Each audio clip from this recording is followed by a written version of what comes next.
अलकर हाजरी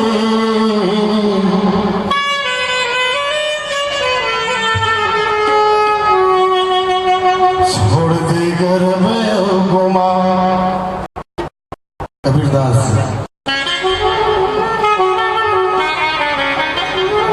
छोड़ दी घर में गुमा अब इतन हसर हाजरी छोड़ दे घर में गुमा इतन हसर हाजरी छोड़ दे घर में गुमा ये जिंदगी के रास्ता ये जिंदगी के रास्ता अलकर हाजरी छोड़ दे घर में गुमा छोड़ दे घर में गुमा तन हसर हाजरी छोड़ दे घर में गुमा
छोड़ दे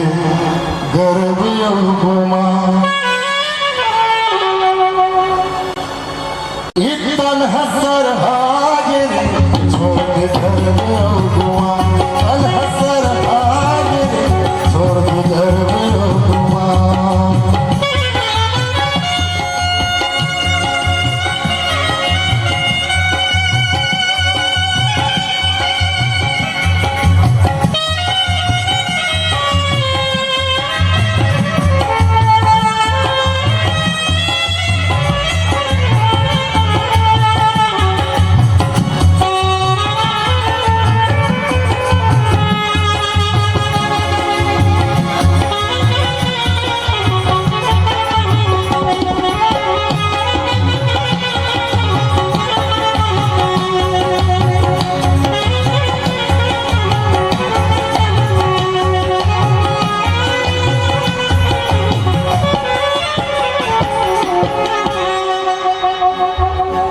ये मेरी श्रद्धा शुरू